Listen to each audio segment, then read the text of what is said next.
খবৰে নিউজ 18 এজন অভিযন্তাৰ মাহিলী দৰমহা কিমান হ'ব পাৰে আপুনি মই কল্পনা কৰিব নোৱাৰা দৰমহাৰ প্ৰস্তাৱ আহিছে গুৱাহাটী আইআইটিৰ শিক্ষাৰ্থী অভিযন্তালৈ মাহিলী 70 লাখ টকাৰ দৰমহাৰ প্ৰস্তাৱ গুৱাহাটী আইআইটিৰ বিভিন্ন শিতানৰ ডিগ্ৰীধাৰী অভিযন্তালৈ আহিছে সৰ্বমুঠ 530 জন শিক্ষাৰ্থীৰ 130টা ব্যক্তিগত প্ৰতিষ্ঠানৰ বিপিঅ পৰ্যায়ৰ ইয়াৰ ভিতৰত 7টা আন্তঃৰাষ্ট্ৰীয় পৰ্যায়ৰ প্ৰস্তাৱে দেশজুৰি চৰ্চা লাভ কৰিছে গুৱাহাটী আইআইটিৰ চেণ্টাৰ ফৰ কেৰিয়াৰ ডেভেলপমেণ্ট প্ৰধান অভিষেক কুমাৰে এই কথা সদৰি কৰিছে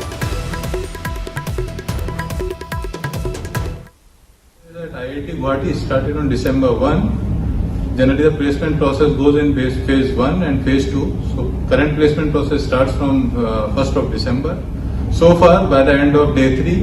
536 offers have been made by different recruiters, including 133 PPOs for IIT Guwahati students. Different students who have registered for BTech, BDAS, MA, MSc, MSR, MDAS, MTech courses at the institute. All have participated in the registration process. I'm happy to inform so far 7 international offers have been made by different recruiters for the students of IIT Guwahati. Sirangor Mana Serfang Porihodo Homostre Dimajudit Asur Protibat নিৰ্বাচনী প্ৰচাৰৰ বাবে ৰঞ্জিত দাস উপস্থিত হোৱাৰ প্ৰাক্ষণত আসুৰ প্ৰতিবাদ সভাথলীৰ কাষতে বিধায়ক ৰঞ্জিত দাসৰ পুতলিকা দাহ কৰি আসুৱে প্ৰতিবাদ সাব্যস্ত কৰিছে বিটিএডিৰ নিৰ্বাচনী প্ৰচাৰৰ বাবে আহিবলগীয়া ৰঞ্জিত দাসৰ নিৰ্বাচনী মঞ্চৰ সন্মুখত প্ৰতিমূৰ্তি দাহ কৰে কা বিৰোধ কৰি আসুৰে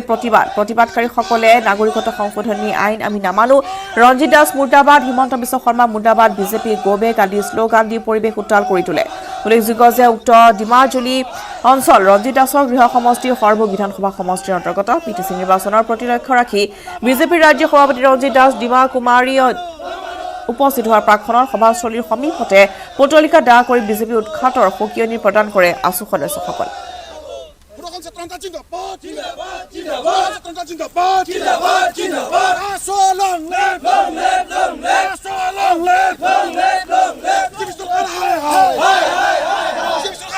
আমি কোনো পধ্যেই কা নামানো অসমৰ ৰাইজে বিটিসি ৰাইজে কোনো দিন কা মনা নাছিল আৰু ভৱিষ্যতেও কোনো দিন নামানিব আমি তেজ দিম আমি প্ৰাণ দিম আমি অসমীয়াই কেতিয়াও কা নামানো এই কথা স্পষ্ট 5 জনকৈ নিৰীহক এই চৰকাৰখনে হত্যা কৰিছে গতিকে আমি কা নামানো কোনো পধ্যে কা নামানো তেওঁলোকৰ গাত কোনো মানৱীয়তা নাই এই বিজেপি চৰকাৰখন হৈছে হত্যাকাৰী চৰকাৰ এই পিটিসি তেওঁলোকৰ সাম্প্ৰদায়িক ৰাজনীতি নচলিব এই বিটিসিত তেওঁলোকৰ যি জাতিৰ মাজত বিজেপি চৰকাৰে যি জাতিৰ মাজত বিভাজন সৃষ্টি কৰিব বিচাৰিছে বড় আৰু অবড়ৰ মাজত যি বিভাজন সৃষ্টি কৰিব বিচাৰিছে এটো কোনো পধ্যে মনা নহব আজি অতিকে লাজৰ বিষয় যে ৰঞ্জিত দাস তেওঁৰ নিজৰ গৃহ সমষ্টিত আমি পানবাৰী আঞ্চলিক ছাত্ৰ সন্থাই মানাপুৰীয়া শাখা ছাত্ৰ সন্থাৰ সহযোগত আমি তেওঁলোকৰ এই বিজেপি গৃহ সমষ্টিতে আমি আজি তেওঁৰ পুতলিকা দাহ কৰিছো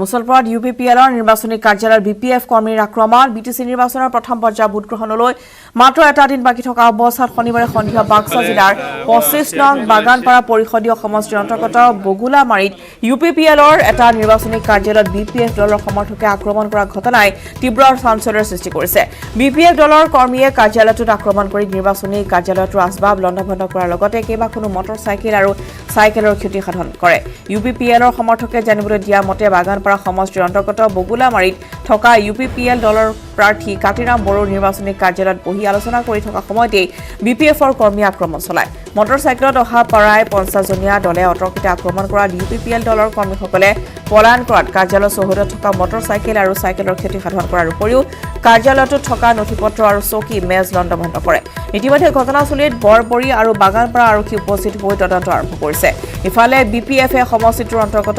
মাজদিয়াৰ পৰা আহি থকা সময়তে ইউপিপিএল দলৰ কাৰ্যালয়ৰ পৰা কিলগুটি নিক্ষেপ কৰাত সংঘাতৰ সৃষ্টি হয় বুলি জানিবলৈ দিয়ে অফিসত বহি আছিল তেখেতসকলে এই অফিসৰ পৰা বিপিএফৰ অফিসৰ পৰা আগৰ সুপাৰত মানে মাছদিয়া সুপাৰলৈকে ইহঁতে মানে আপডাউন হৈ আছে 100 আপ হ'ব মানে কোনে আপডাউন হৈ আছে বিপিএফৰ মানুহখিনিয়ে অহা যোৱা কৰি আছে গতিকে ইয়াত আমি ইহঁতক কোনো এটা মানে টু শব্দ এটা মানে ব্যৱহাৰ কৰা নাই আমি ইয়াত আৰামছে বহি আছো তেখেতসকলে মানে মাছদিয়া সুপাৰ পৰা আহি পেলাই আমাৰ অফিসত মানে 9 মান আগত গৈ পেলাই মানে ধমকি দিয়ে ইয়াৰ পৰা মানে বাইকবোৰ মানে ৰখাই পেলাই আমাক খেদি আহে তাৰমানে খেদি অহাৰ পিছত আমাৰ ইয়াত মানে যিহেতু মানে কম মানুহ আছিলে গতিকে আমি ইয়াৰ পৰা পলাই মানে কিবাকে নিজৰ জীৱনটো মানে ৰক্ষা কৰিছোঁ ইয়াত মানে আমাৰ মেজৰলি ইউথ অফিচৰ এক্স চেয়াৰমেন অবলা ৰামচিয়াৰী তেখেতৰ নিৰ্দেশতে এইবিলাক মানে কাম মানে হ'ব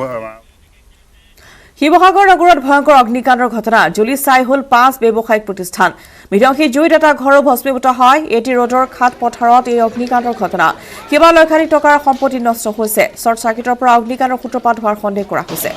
মই জনাইছো শিৱসাগৰত এক ভয়ংকৰ অগ্নিকাণ্ডৰ ঘটনা জ্বলি চাই হৈ গ'ল 5টা ব্যৱসায়িক প্ৰতিষ্ঠান বিধ্বংসী জুইত এটা ঘৰো হ'ল ভস্মীভূত এটি ৰোডৰ খাট পথাৰত এই অগ্নিকাণ্ডৰ ঘটনা কেৱল লক্ষাধিক টকাৰ সম্পত্তি নষ্ট হ'ল শ্বৰ্ট চাৰ্কিটৰ পৰা অগ্নিকাণ্ডৰ সূত্ৰপাত হোৱাৰ সন্দেহ কৰা হৈছে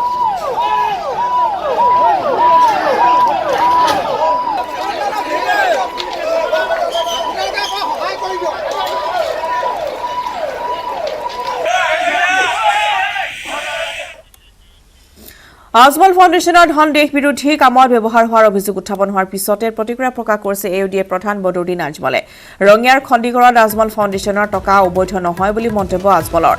এফচিআৰৰ টকা চুৰি বা ডকাইতিৰ টকা নহয় গৃহ মন্ত্ৰালয় অথবা বিত্ত মন্ত্ৰালয়ৰ অধীনত আহে এই টকা বদৰুদ্দিন আজমলৰ ৰাজনৈতিক শত্ৰুৱে এনে অপপ্ৰচাৰ চলাইছে যিসকলে এই মিছা অভিযোগ দিছে এই সকলৰ ওপৰত আদালতত মানহানিৰ গোচৰ তৰিব আজমলে মই নিজৰ কৰিছোঁ পৰৰ কৈছোঁ এইটো চৰকাৰৰ কাম কেনে এফচিআৰত পইচা আহিছে এফচিআৰৰ পইচা চুৰি ডাকাতি কৰাৰ পইচা নহয় এইটো এটা বিভাগৰ আমাৰ হোম মিনিষ্ট্ৰীৰ আণ্ডাৰে আহে ফাইনেন্স মিনিষ্ট্ৰীৰ আণ্ডাৰে আহে সেই চবে এটা এফচিআৰে কি হয় যিসকলে অভিযোগ দি আছে সেইসকলে এফচিআৰৰ মতলবেই নাজানে হা এফচিআৰৰ এটা পইচা অনাৰ কাৰণে কমচে কম 1 বছৰ লাগে হাজাৰ ইনকুৱাৰী হয় হাজাৰ ডিপাৰ্টমেণ্টৰ ইনকুৱাৰী হয় আৰু এই মানুহবিলাকক ধেনেৱালাৰো ইনকুৱাৰী হয় পানেৱালাৰো ইনকুৱাৰী হয় এইটোৰ কাৰণে আমি যাক কোনো সন্দেহ আছে আপোনালোকে যে এইটো মোৰ পলিটিকেল দুশ্মনী মোৰ ওপৰত এইটো কাম আৰম্ভ হৈছে আমি যিমান বিভাগ আছে চবক আৰু যি আমাৰ ওপৰত ইলজাম লগাইছে তাকো মই কৈছোঁ বুলি আপুনি নিজে আহি যাওক আমি আপোনালোকৰ কাৰণে খুলি ৰাখি দিম আপুনি খোলা হওক চাওক যদি আপোনাৰ মন ভাল আছে মস্তিষ্ক ভাল আছে আপুনি সব ভাল দেখিব যদি আপোনাৰ মনেই বেয়া তা আপুনি সব কালা দেখিব আমি চ্যালেঞ্জ কৰিছোঁ আমি কেঞ্জ কৰি আছোঁ কালি এইসকলৰ মানহানি আমি কেছ কৰিম সবৰ ওপৰত লাইনে মানহানি কেছ আমি কৰিম এইসকলে কোৰ্টত গৈ জবাব দিব লাগে ৰঙাপাৰাত অব্যাহত আছে বন্যহস্তি সন্ত্ৰাসৰ বাবে এতিয়া উজাগুৰি নিশা কটাবলগীয়া হৈছে সৰ্বসাধাৰণ ৰাইজে নিশাটো বাদে এতিয়া দিন ওপৰতে বন্যহস্তিয়ে কৰিছে মুক্ত বিচৰণ কৰিছে পথ অৱৰোধ বন্যহস্তিৰ জাকৰ পৰা বিচ্ছিন্ন হৈ পৰা বন্যহস্তিটো হঠাতে ৰঙাপাৰা বিন্দুকুৰি পথ অতিক্ৰম কৰে লগে বন্যহস্তিৰ খেদিবলৈ পঠাই আহিলে একাংশ যুৱক চিঞৰ বাখৰ কৰি বন্যহস্তিটো খেদাৰ চেষ্টা এই দৃশ্য ৰঙাপাৰাৰ শিঙৰিজান চাহ বাগিচা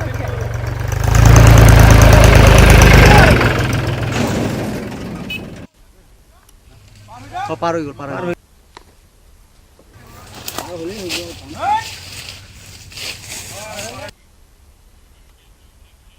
পুনৰ সময় হৈছে আন এটি বিৰতিৰ বাতৰি সেই সংশলৈ নেতাৰ দৰে আছুৰ মঞ্চৰ প্ৰৱেশ কৰি 5টা বছৰ সফলতাৰে আছুক নেতৃত্ব দি নায়কৰ দৰে আছুৰ মঞ্চৰ পৰা প্ৰস্থান কৰিলে লুৰিণজ্যোতি গগৈয়ে গুৱাহাটীত আনুষ্ঠানিকভাৱে আছুৰ পৰা বিদায় লৈ ঘৰমুখী হোৱা লুৰিণক প্ৰায় প্ৰতিজন আছু কৰ্মীয়ে সশ্ৰদ্ধাৰে বিদায় জনালে বিভিন্ন স্থানত ইতিমধ্যে জাতীয় সৈনিক আখ্যাৰে বিভূষিত হোৱা লুৰিণক বোকাখাত নাট্য মন্দিৰত গোলাঘাট জিলা ছাত্ৰ সন্থাৰ বিদায় সম্বৰ্ধনা জনায় আছুৰ নেতৃত্বক খামুচি ধৰি নাৰাখি নতুনৰ বাবে পথ মুকলি কৰি দি সঁচাই নায়কত পৰিণত হ'ল ছাত্ৰ সমাজৰ মাজত লুৰিণৰ স্পষ্ট মত মই মোৰ কামৰ মূল্যায়ন বিচৰা নাই জাতিৰ সন্ধিক্ষণত মই জাতিৰ বাবে কাম কৰি যাম প্ৰতিটো বিদায়ৰ পাছত এটা নতুন যাত্ৰা থাকে মই ভাবো এই যাত্ৰা আশাপ্ৰদ হ'ব এজন জাতীয় যোদ্ধা হ'লে মোৰ জীৱন সাৰ্থক হ'ব এই মন্তব্য লুৰিণজ্যোতিৰ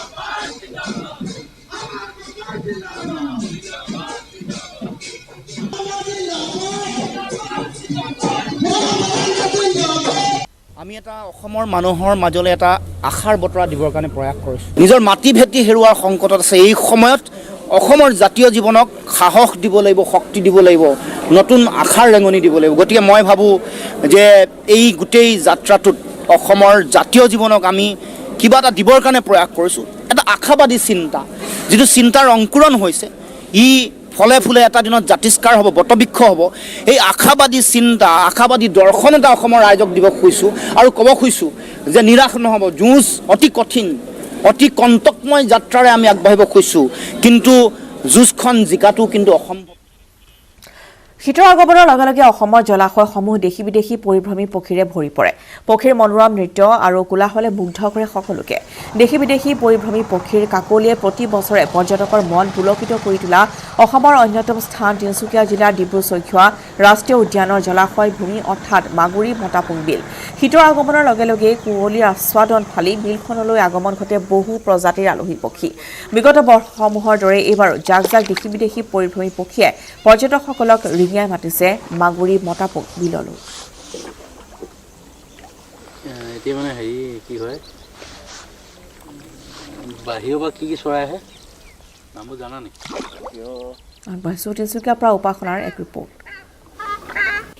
শীতৰ আগমনৰ লগে লগে বিভিন্ন পৰিভ্ৰমী চৰাইৰ মুক্ত বিচৰণস্থলী হৈছে বিশ্বৰ বিখ্যাত অন্যতম সৌন্দৰ্যৰে ভৰপূৰ মাগুৰী মতাপুং বিল, যি ডিব্ৰু-চৈখোৱা ৰাষ্ট্ৰীয় উদ্যানৰ নিচেই কাষত আছে। আৰু মই বৰ্তমান উপস্থিত আছোঁ মাগুৰী মতাপুং বিলত, যিহেতু এই বিলখনত প্ৰতি বছৰে বিভিন্ন ধৰণৰ পৰিভ্ৰমী চৰাই আহি বিশ্বৰ বিভিন্ন প্ৰান্তৰ পৰা আহি উপস্থিত হয়। আৰু এইখন বিলত প্ৰতিবাৰেই যিহেতু বাহিৰৰ পৰা পৰ্যটকসমূহ এইখিনি মুহূৰ্তত তেওঁলোকে ফুৰিবলৈ আহে আৰু ইয়াৰ যি সুন্দৰ এক পৰিৱেশ তেওঁলোকে উপভোগ কৰে। আৰু এইবাৰো আমি একেই দৃশ্য দেখিবলৈ পাইছোঁ, যিহেতু আমাৰ চকুৰ আগতে যিটো বিশ্বৰ বিভিন্ন প্ৰান্তৰ পৰা ইতিমধ্যে চৰাই আহি উপস্থিত হৈছে, তেওঁলোকে যিহেতু মুক্ত গোচৰণ কৰিছে ইয়াত। যিহেতু আমি জানো যে কিছুদিন পূৰ্বে কাৰণে বাগজান কাণ্ডই যিহেতু এই মাগুৰী বিলখনক যিহেতু বিধ্বস্ত কৰি দিছিলে আৰু সকলো শেষ হৈ গৈছিলে, আৰু ভবা নাছিলে কোনো যে আগৰ পৰিৱেশ যে ঘূৰি আহিব। আৰু এই মুহূৰ্তত মোৰ লগত যিহেতু এজন যুৱক আছে, আৰু তেওঁলোক যিহেতু এই বিলখনৰ যিহেতু সংৰক্ষণৰ কাৰণে যিহেতু চেষ্টা কৰি আছে, আৰু তেওঁলোকৰ পৰা কিছু কথা জানিব বিচাৰিম। দাদা, কি ক'ব এই মুহূৰ্তত, কেনেকুৱা লাগিছে? হয়, যদিও বাগজান কাণ্ডই আমাৰ এটা অনিশ্চিত ভৱিষ্যতলৈ মাগুৰী মতাপুং বিলখন ঠেলি লৈ গৈছিল, তথাপিও এতিয়া যি পৰিৱেশ এটা সুস্থিৰ অৱস্থালৈ ঘূৰি আহিছে, আমি আশাবাদী অতি সোনকালে ইয়াতকৈ ভাল পৰিৱেশ ঘূৰি আহিব আৰু পৰ্যটকসকলেও আমাৰ বিলখনত পদাৰ্পণ কৰিব। আৰু আমিও বন্যপ্ৰাণী আৰু পৰিৱেশ সংৰক্ষণ সংস্থাৰ তৰফৰ পৰা এই পৰ্যটকসকলক আদৰিবলৈ বৰ্তমান সাজু হৈছোঁ। মাগুৰী বিলখন সংৰক্ষণৰ কাৰণে আপোনালোকে লাগি আছে, সেই মুহূৰ্তত জনাওক। হয়, আমি চৰকাৰে বৰ্তমান সময়ত মাগুৰী বিলখন সংৰক্ষণৰ কাৰণে কিছুমান পদক্ষেপ লৈছে বুলি জনাইছে। আমি আশা কৰিছোঁ চৰকাৰে এটা ভাল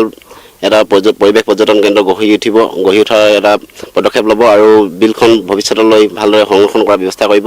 আমি দেখিছোঁ বৰ্তমান সময়ত শীতৰ আগমনৰ লগে লগে বিলখনলৈ পৰিভ্ৰমী চৰাই অহাৰ লগে লগে কিছুমান দুষ্কৃতিকাৰীয়ে এই চৰাইবোৰ নিধনযোগ্য চলায়। আমি বন বিভাগলৈ বা অসম চৰকাৰলৈ আহ্বান জনাইছোঁ এইসমূহ বন্ধ কৰিবলৈ কিছু পদক্ষেপ ল'ব লাগে। আৰু আমিও আমাৰ তৰফৰ পৰা যি পাৰোঁ আমি যিমান পদক্ষেপ ল'ব লাগে আমি ল'বলৈ চেষ্টা কৰিম, আৰু ৰাইজকো আমি সচেতন কৰিবলৈ আমি চেষ্টা কৰিম। আৰু এতিয়ালৈকে যিহেতু চৰকাৰে এই বিলখন মুকলি কৰি দিয়া নাই বা গ্ৰাম্য যিটো পৰ্যটন কেন্দ্ৰ হিচাপে গঢ়ি তুলিছে মাগুৰী বিল, তাৰ বিষয়ে কি ক'ব? হয়, যিহেতু বৰ্তমান চৰকাৰে এই ডিব্ৰু-চৈখোৱা সমস্যা খবৰে নিউজ 18 পৰা বিদায় লোৱাৰ। নমস্কাৰ।